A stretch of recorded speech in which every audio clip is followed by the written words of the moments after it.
कर्जमाफी योजनेसाठी अनेक जाचकाटे होत्या, मात्र त्यामध्ये देखील आता शेतकरी बांधवांना एक दिलासादायक अपडेट असणार आहे. जे शून्य ITR भरतात ते शेतकरी पात्र असणार का अपात्र असणार, किंवा ज्यांनी टॅक्स भरलेले आहेत त्या शेतकऱ्यांचे नावे यादीमध्ये येणार का नाही, हे आता आपण लगेच बघूया. कारण सहकार विभागाकडून आता महत्त्वपूर्ण अपडेट देण्यात आलेली आहे. शेतकरी कर्जमाफी योजनेअंतर्गत शेती उत्पन्नाचे केवळ शून्य प्राप्तिकर विवरणपत्र म्हणजे 0 ITR दाखल करणाऱ्या शेतकऱ्यांना मोठा दिलासा मिळाला आहे.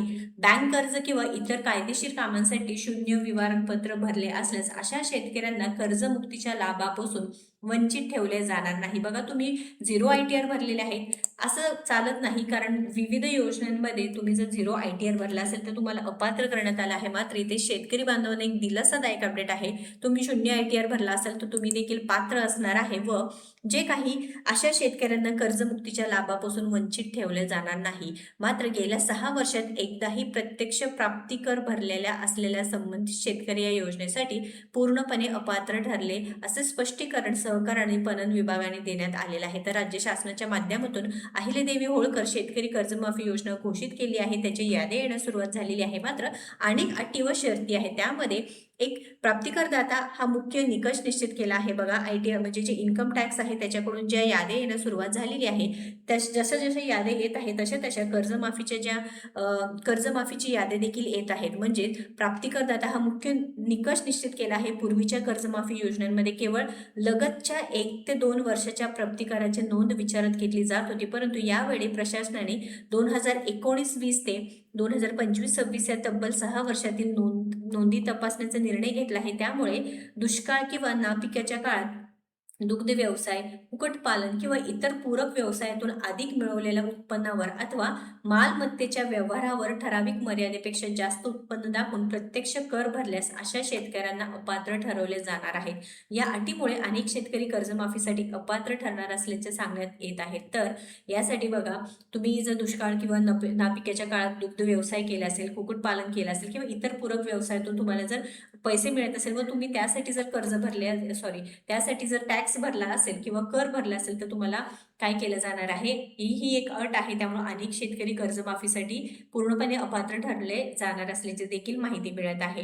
तर शेतकरी बांधवांनो, हेल्पलाईन क्रमांक देखील देण्यात आला आहे. दरम्यान कर्जमुक्ती योजनेच्या पहिल्या यादीत किंवा तुम्हाला नाव तपासण्यासाठी, अपात्रतेची कारणे जाणून घेण्यासाठी तसेच इतर तक्रारीचे निवारणासाठी सहकार विभागाने पुढाकार घेतला आहे व शेतकऱ्यांच्या मार्गदर्शनासाठी जो हा नंबर देण्यात आलेला आहे, अधिकृत हेल्पलाईन क्रमांक उपलब्ध करून दिले आहेत. अनेक आता अडचणी येत आहेत. जसे जसे याद्या आल्या आहेत त्यामध्ये देखील जे ॲक्च्युअल जे अमाऊंट असणार आहे, बँकेची अमाऊंट आहे आणि कर्जमाफीची जी यादी आहे त्यातली जी अमाऊंट आहे त्यामध्ये तफावत दिसत आहे. कर्जमाफी योजनेच्या पहिल्या यादीत नाव तपासण्यासाठी किंवा आम्ही अपात्र का झालेलो आहे किंवा आम्हाला तक्रारीचे निवारण करण्यासाठी हे सहकार विभागाने नंबर दिलेला आहे.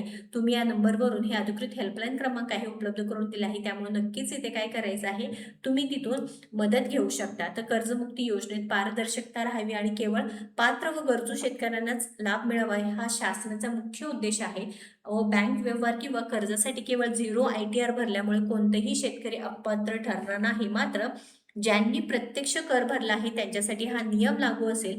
शेतकऱ्यांच्या शंकेचे निरसन करण्यासाठी त्यांचे सहकार्य करण्यासाठी हेल्पलाईन सुविधा सुरू करण्यात आल्या आहे, सहकार आयुक्त दीपक तावरे यांनी सुद्धा सांगितलेलं आहे. तर शेतकरी बांधवांनो, काही मदत लागत असेल तर नक्कीच आपल्याला कमेंट बॉक्समध्ये विचारायचं आहे. कर्जमुक्ती योजनेची जी पहिली यादी देखील आलेली आहे त्यामध्ये 17 लाखपेक्षा जास्त शेतकरी बांधवांची नावं आलेली आहेत. पण कर्जमाफीच्या जी काही याद्यामध्ये तफावत दिसत आहे, जे ॲक्च्युअल अमाऊंटमध्ये आहे ते चुकीचं दिसत आहे. त्यामुळे तुम्हाला काही प्रश्न असतील किंवा तुम्हाला देखील जे ITR तुम्ही भरलेला आहे, 0 ITR भरलेला आहे, तरी देखील तुम्ही पात्र झाला आहेत का नाही आपल्याला कमेंट करून सांगा. व्हिडिओ महत्त्वाचा आहे, जास्तीत जास्त शेअर करून पुढील सर्व सरकारी अपडेट्स असो, शेतकरी कर्जमुक्ती अपडेट असू द्या, त्यासाठी आपल्या योजनायात्रा पेजला व चॅनलला लगेच सबस्क्राईब करून घ्या. धन्यवाद.